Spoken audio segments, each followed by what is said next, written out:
Hi, Brave Masters. Welcome to our next episode of the Brave Entrepreneur Podcast. I'm your host, Jena Rodriguez, and I am your brand, business, and brave strategist. And you're probably thinking, what the heck is all that? So if you are new to me, I certainly help entrepreneurs internationally work through their brand clarity. I catapult their profit enhancement strategies and ultimately create a business that they're really proud of and expresses them authentically, and you get to live the life that you really want to live, like myself. And I love living by the ocean in the summer. I live here in Houston, and that's the kind of lifestyle I've created. I can help people anywhere at any time. So that's what I'm all about. And this show is all about providing you guests and their stories and what they're all about, so that you can see that if they're brave, you can be brave too. And just what kind of brave does it take to stay in the game of entrepreneurship? So today's guest, welcome, Alicia Booker. How are you? I'm wonderful. Thank you for having me. You're so welcome. I'm really excited to have this conversation. A dear friend of ours referred us to each other. So although we're new to each other, I know Franca, we'll give her a shout out. Hey, Franca. Put us together, and I'm just really grateful for that. So tell everyone what you're about, what your business is all about, and give them a little background. Thank you. The name of my business is called Getting Off the Porch. And what I do is help people figure out what it is in their life that they're stuck in, how they got stuck, and then help them get unstuck by rewriting the story. So as you know, things happen, right? Things happen in our lives. And sometimes the story that we equate to what happened is not necessarily the truth. So I help people uncover their truth. And in doing that, they find their power to live their best, big, authentic life. Love it. That's what I do in my business. And I'm also a MAPS coach for Keller Williams. And I am an author, speaker, and I'm just doing it all right now. Yeah, right? Yes, you're getting off the porch, that's for sure, right? I have gotten off the porch this year. Congratulations on that. Well, so thank you for that, because I think, I'm all about like transformational work and mindset and things like that as well. And I've incorporated that into my life in a big way with, a mentor that I use. And so I think it's one of the most imperative things in order to be an entrepreneur is, I think, a big, huge part of that is mindset and choice and all of that. So tell us a little bit about, like, how did you get to life coach? What was some of your history? And I'm probably leaning you towards some brave moments in there as you tell the story. But what's some of the back? I'm sure you didn't just pop out and say, "Hey, I'm a life coach." So what got you here? Yeah, great question. Absolutely. So originally, I was a counselor, and so of course, I'm going to say that it's always been in my spirit to help people and be there for people. So I was a counselor, had my second child, decided to be a stay-home mom for 6 years. Got it. And a lot happened during those 6 years. And so one of the biggest things that I was worried about in deciding to be a stay-home mom was losing me, losing myself. And that is exactly what happened. So at about 39, I decided, it's not that I decided, I just felt lost. I felt confused. I felt lost. And I think that that happens a lot for women at 39, going into that 40 year.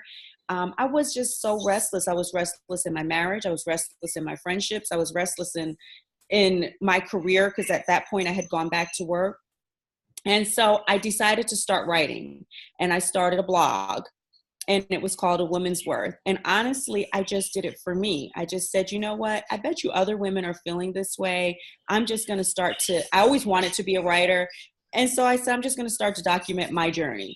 And in doing that, people would reach out to me that I knew and didn't know, and say, that I touched them in such a way, it helped them see their life in a different way, so on and so forth. And it was really like hitting the lottery when that happened. I was like, wow, oh my gosh, maybe there is a gift here that I haven't tapped into. So that's when I decided to start looking into life coaching. And I actually had a life coach, and that life coach recommended me doing research in positive psychology. Yeah. Started doing that research. I found Valerie Burton, and Valerie Burton has a coach training program. So I decided to go and get trained in her program. And by the way, that's where I met Franca. We got trained at the same time. And that's how it began. It began as a personal writing journey. And then it morphed into, wow, you have a talent of helping people reach their biggest potential by facing their biggest fears. And in doing that, it's been amazing. It's been an amazing ride. I'm so glad I pushed that button and said to go get trained, because I knew I had the gift, and I knew I had a way of touching people, but I also wanted to have the training so that I can do it in an effective way. I believe training, there's a lot of life coaches out there, and not all are trained in the way to make real change. And I wanted to make sure I got the right training to match my desire and my talents. Yeah, that's really, really great. And I think, number one, congratulations on pushing play, as I call it, right? Just push play. And so when did you charge for it? When did you actually start charging for this talent that you had? Okay. So when I went to the training with Valerie Burton starts with a 3-day training. Yeah. And then that's a in-person intensive training that you have to go to in order to go to her 6-month program. So then I went to the 6-month program. And I mean, I can't say enough about her program, because during the program is when I got my first paying client. And that's because one of my instructors said, "What are you waiting for? You're ready. So by the next time we meet, you need to have your first paying client." And I was like, oh my goodness. So, and then I did it. And I did it through referral. Yeah. That's the way I got my first client. Someone referred me to someone, and I just started to follow up. I had to get past the fear factor and just calling people. I mean, I know, lead generation is scary for people, but when you get a lead, you have to follow up on it. You have to talk, and you have to know that you have something to offer of value. Yeah. And that is really, I got my first paying client while I was being trained. Wow. And I think that's the anchor, is that I heard accountability. Yep. Actually, right? And it's and just like push play, right? And just, it's like, you don't have to get anywhere to start. You already have it. You're already ready.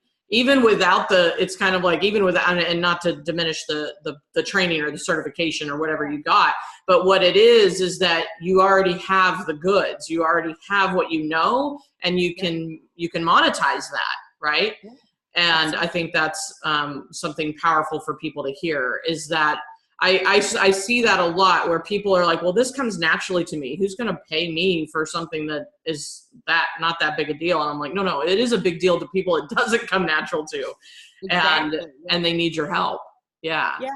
After my first client, I reached out to one of my mentors. And that's another thing I want to say that is very important. It's important to have mentors in the industry. Absolutely. It's important to have people that have done it, have been successful at it, that you can call and say, ask for advice. And so I have a great network of people that I can call and just say, hey, what do you think about this? But after my first client, after that first session, it went amazing. I was so nervous beforehand, and I called and I said, when does this nervous feeling go away? And she said something to me that just stayed with me. And I say it before every coaching client. And that is pretty much what you just said. We've been given the tools. We're just a vessel. We're just, and just know that your job here is so much bigger than yourself. It's, it's helping people figure out their biggest dreams and anything that I can imagine for my clients is much smaller than what they can imagine for themselves. Right. So that's out of the equation. So when I looked at it that way, I was like, okay, yeah, I'm doing a disservice by not putting my talents out there to help people live their biggest lives. Yeah, I second that. That's absolutely where I come from as well, is just, it's a disservice not to ask people and give them a choice, right? Yes or no, or, maybe later or whatever. It's like when we don't ask them to work with us where we can help them at the highest level, then it becomes this withhold, this disservice where I didn't get a choice. I didn't get to say yes or no, right? So what would you say is your bravest moment in all? It doesn't have to be just in this business, but what has really impacted you in your life, in your journey as an entrepreneur? Wow. I would say in the last 6 to 7 years, there's been so many brave moments that I've really had to overcome and just really have faith. But as an entrepreneur, I would say this year I decided I launched my business in 2015, and in 2016, on my birthday, May 26th, I was feeling so restless. I was still working full time for someone else, doing my business part time. I was just extremely restless in my spirit. And so I went to lunch with a dear friend and we just started talking. And by the end of that lunch, I wrote down 4 intentions. And I said, this time next year, I cannot be in the same place because that's how uncomfortable my spirit was. Yeah. So I'll go two of the, well, actually all of the things on the list were reasons to be brave. However, I'll go with the 2. Yeah. So top 2. So the first was to leave my current position and walk fully in my purpose as a writer, a speaker, and a life coach. And I had no idea at that time how I was going to do that. We don't know the how Right. at the beginning. Put it out there. I said, this time next year, that's where I want to be. And the second thing on the list was to publish my first book. Mm-hmm. And I did both in 2017. So October 2017, I asked for a package from my current position and got it. Because you know what? Like you just said, don't ask. Don't ask, you don't know. So I got a package. And in that period of time, I got one of the biggest contracts ever, which was with Keller Williams as one of their MAPS coaches. So I get to be a MAPS coach for an amazing company. Yeah. The biggest real estate company, and they don't even consider themselves a company. They consider themselves a training and coaching business. They're very entrepreneurial. Yes. And so I get to work with them, learn from them, grow from them. And I also get to do my business as a life coach, as a speaker, as a writer. And I published my first book in December. Yes. So, those 2 things were very brave because honestly, I didn't know for sure it was going to the training and the application process for becoming a MAPS coach is extensive. So when I took the package, I didn't know that I had the job or not. I just took a leap of faith. So that took a lot of bravery. Yes. However, I decided, you know what? If I don't get it, it's time. And something else will come my way. So it has really worked out. It has worked out. And are there days that I'm still scared? Absolutely.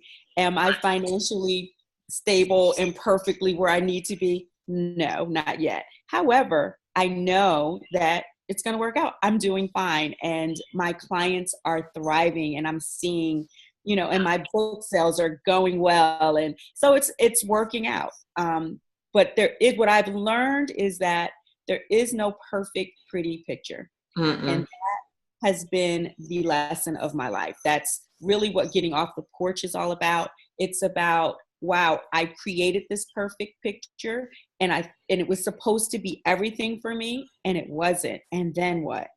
Oh my goodness. Right. Like, what happens now when you put everything into that pretty picture and it's not what you thought it was going to be? Yeah. It could be better. Right. It might actually be better. I had no idea that it could even possibly be better, but it absolutely is better. Yeah. I love that. And I think the thing I want to bring people back to is that, because I did the same thing. I was in corporate America, and my spirit is like, I gotta go. I gotta do something. And that's when I bought my first business, and a lot of people know my story. That first business didn't work, right? But I still stood out in faith and brave and trust and all that. And I'm still standing. I'm standing even stronger because of it. And but where I think what you said about, you don't always know, it's not the how that you have to figure out first. It's the decision and then the commit. And commit might be like, say goodbye, ask for the package, or, they could have said no, but just ask and then make the next step. And I think what you did brilliantly is open the space for the right thing to show up. Because if you're working your day job, sometimes I'm all for like transition, like, I get that too, where it's like you work your day job and you try to transition into your business. But sometimes there's a point where you like literally have to like cut the buoy, right? Like let go of the ship, the mothership. And so that you open the space for another mothership to hook on, right? And give you that contract or whatever. Yeah, absolutely. And it's even before you commit, you have to even put your desire out there. Yeah. Make the decision, declare it, right? The intention, you may have no idea, but put it out there. What does it hurt to put down what you want out of life? Yeah. Some people are afraid to even just speak the words. And so through that lunch with my close friend, I was like, you know what? Why am I being scared to even say what I want? I want to leave. And I want to do this. And so that was the beginning, is just putting it out there. And the other thing that I did was I sent it to 3 or 4 accountability partners. Yes. And I think that that's really important. It's one thing to say it. It's one thing to write it down. When you say it to someone else that really cares about you, they're going to follow up with you. Yeah, and what's happening with this? Exactly. And so I did that, and not only did I do that, but I said, don't let me off the hook. Yeah, give them permission. With me, and so that's also important. So once you get serious, and once you are really ready, and once your spirit is so uncomfortable that you have to put it out there, the universe will meet you where you are. And I definitely am. I had absolutely no idea how any of those things were going to happen at the time. They happened, and I'm just thrilled about it. And again, I don't have all the answers. And I think the biggest lesson that I've learned is that I don't need to have all the answers. Correct. I don't need to have all the answers. And that was not me. I consider myself a recovering perfectionist. Oh, that's what I call myself. Recovering control freak and recovering perfectionist. Yes, I am a recovering perfectionist because I thought at one time, the more perfect I was, the more I would be loved, the more people would like me, the more people would stick around. And what I learned is that in that process, I was becoming invisible in my own life. Yeah. And so I had to let it go. And not authentic to what you wanted. Yes. Right. And not just in career, but in love, in life, in parenting, in everything. And I wanted my children to have the courage to live their truth and to live their power.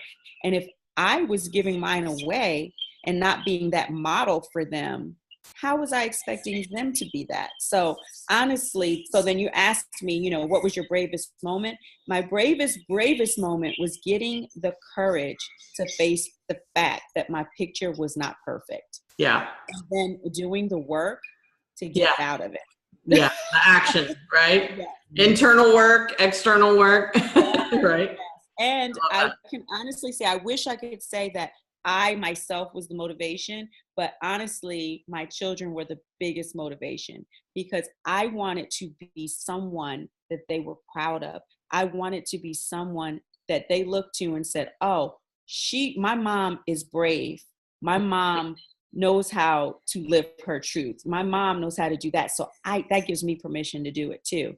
That's so I could talk the talk, but was I walking the walk? I don't know that I was. And so the bravest moment was 1, admitting that. And then 2, deciding to make a choice to be doing it different. Yeah, doing it different. I call it determining or declaring your new normal. right? Like ahead of, the intention setting. It's just like declare your new normal. Absolutely. And I'm with you. I think, especially I'm a mom too. And when I was starting out as a business owner, they were young, 2 years old and 9 years old, and it's like, and so what I could see in my like unnerving wrestling around in my spirit is that I wasn't being aligned with what I knew I wanted. And it was all this expectation and responsibilities and all that. And I'm not saying throw everything to the wind. However, there is a point where you literally have to get off the porch, right? Yeah. Absolutely. So I love that. To get off the porch. Yeah. Well, that's the great thing about when I launched my business, I did not do what you should do. And so I'm not advocating for this by any means. There's lessons learned, right? I did not do like a focus group, make sure that it was a good name. I knew that was the name that I wanted. I didn't want someone to tell me not to do it. I just knew that that's what I wanted. So for me, it worked out. However, I would not recommend that for everyone else. But what I have learned is, one, it's a great conversation piece. Two, getting on the porch, it gives people a visual, and it's a different visual for every person. And it's really resonated with like everyone. Like, if I give my business card out, they're like, wow, what is this? What is that? So it worked out in my favor. And it's a very personal story for me, the whole getting off the porch part of it. I'm attached to the story of it. Right. So there's a whole story around getting off the porch. And so it's worked out for me that people like you, even in this interview, you already used it as, and so, sometimes it's time to just get off the porch. It happens almost in every conversation I have. Yeah. I know brave comes up a lot for me. Exactly.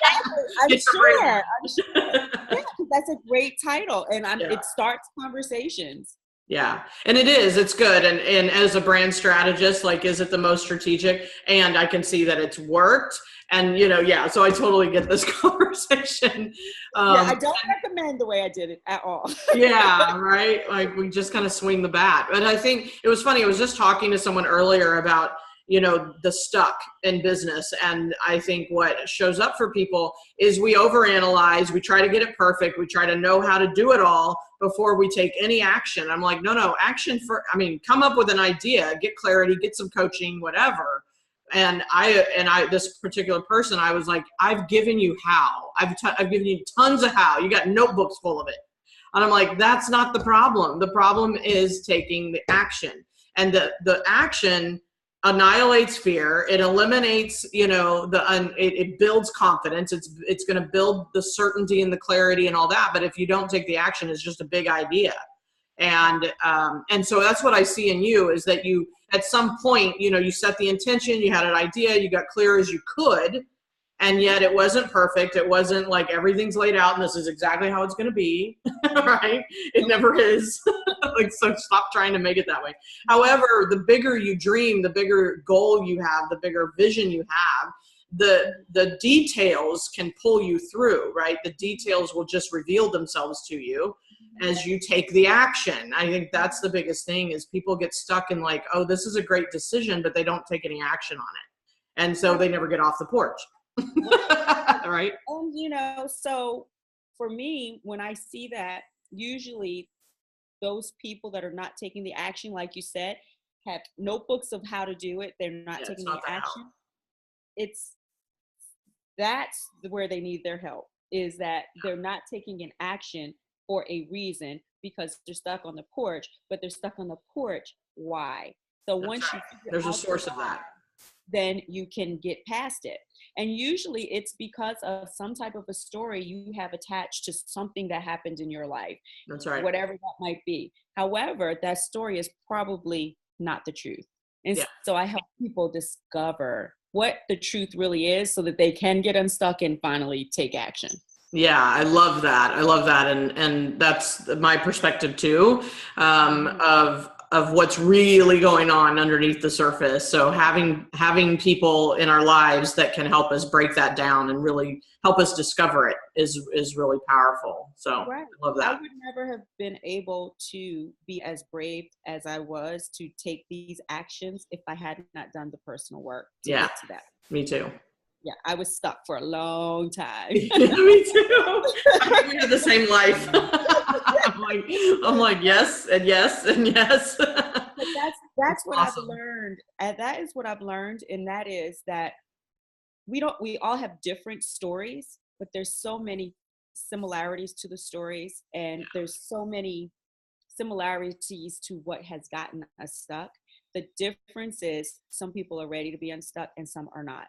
And that's just the case. And until you are ready, you're going to stay stuck. Yeah.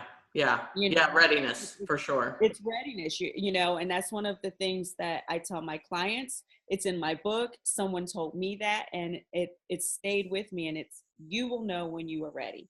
Yeah. And no one, no coach, no best friend, no mom, no dad can make it happen for you. Yeah. Right. You have to do the work. And once you do that work, oh my goodness, but it's fear sometimes that gets people stuck. And once you can get over the fear, and what you said earlier is that once you realize past the fear is probably something 20 times better than you ever imagined, it's like, oh my God, I can't believe I waited this long to do the work. But that fear of just, okay, well, at least I know what's on this side. I don't know what's on this side. Yeah, we are. It's trusting that it might be greener. Right. It actually might be greener. Right. Exactly. Yeah, I love that. Yeah, it's good. It's really good. I think it is I mean, what you're speaking is absolutely a big part of what brave is all about in my definition. So what would you say in your wisdom, what would brave mean to you? What does brave mean to you? How would you articulate it? I kind of think we've weaved a lot of that into our discussion already. I probably jumped the gun. No, it's perfect. I'm just going to give them the sound bite now, right? Brave to me is pushing past the fear, because fear is always going to be there. I don't think there's a day that goes by that there's not some level of fear or being scared that that I encounter. Yeah. Pushing past it anyway is brave. You know, if you think that you're going to alleviate fear, it's not going to happen. You know, it's almost healthy to have a level of fear. Butterflies, to me, if I feel uncomfortable and I have those butterflies, that means I'm probably moving in the right direction. Right. And I need to push through it. And so to me, that's what bravery is. It's saying, you know what? Okay, I'm a little scared right now, but I'm going for it. Yeah, it is. It's I relate it to jumping out of the airplane in 1998. I was scared and excited at the same time, but I'm like, I'm going to do this. It's kind of late now that I'm sitting on the edge of the airplane. And yet it's like, it's the jump, it's the push, it's the like, holy cow. And it was one of the most memorable moments. I will never forget the entire process, right? I mean, the falling through the air, and then, I mean, like watching the butterfly, everything. I can go back and relive that experience at a moment's notice. Like, it's just so impactful. And I think, and those are the kind of experiences that really test your brave, you know, and yet we get hung up on little things like make a sales call. Yeah. I'm like, I jumped out of an airplane. What do you mean I can't make a sales call? Right? Exactly. You know, and sometimes people are hung up with rejection, and it's hooked to the relationship, in some way. And you know, I think I've gotten over the whole rejection thing, and I think this might be helpful for people that are listening. Sure. Because I know the value of what I offer. And I think that's really important for you as a business owner, is to really understand and know your value. And so I do consultation calls before I sign with any client to make sure that we're a good fit for each other. Absolutely. You know, if they're not a good fit for me, then maybe I can refer them to a coach that they would be a good fit for. But I just think that, and then if they don't choose to go with me, I don't look at it as a rejection. This wasn't the right fit. And that's huge as far as getting over that whole making a sales call. Yeah. If you know your value, without a doubt, you know your value. If someone doesn't choose you, it's their loss, and you have to be okay with that, Yeah.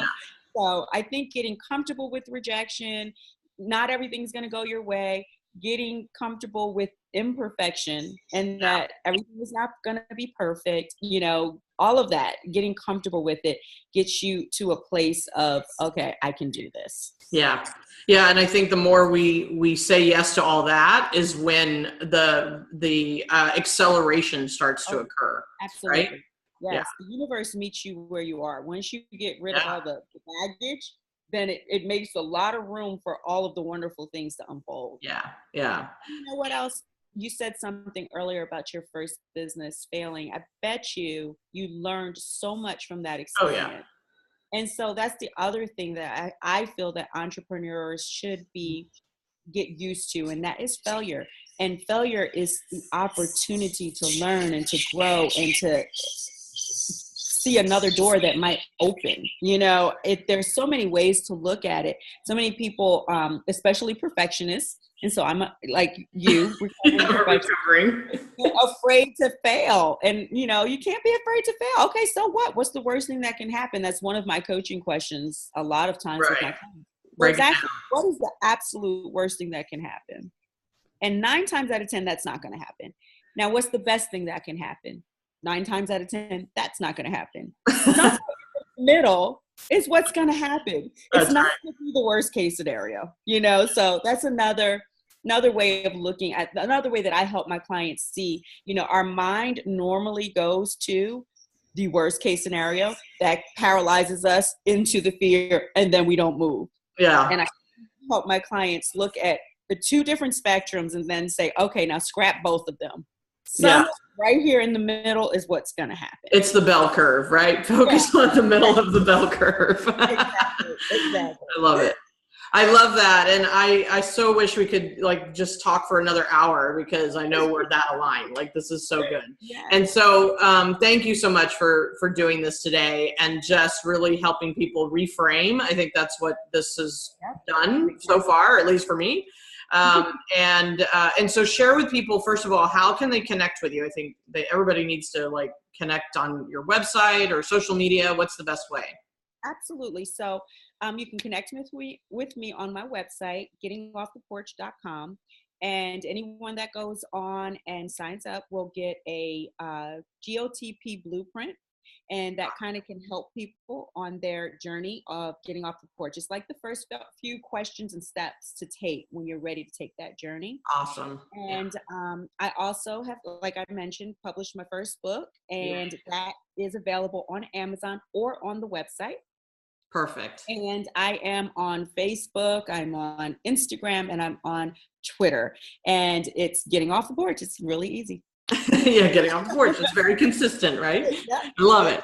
Yes. And, so everyone watching, please connect with Alicia and just, and check it out. Check out the conversation, because I endorse anything that has to do with life coach, my personal growth, and working on self, because that's really what's in the way of you having anything you want in your business, your life, your relationships, etc. So I'm with you on that, and definitely check out her site and her book and all of those great things. So thank you for offering that and being here today. And just a final question.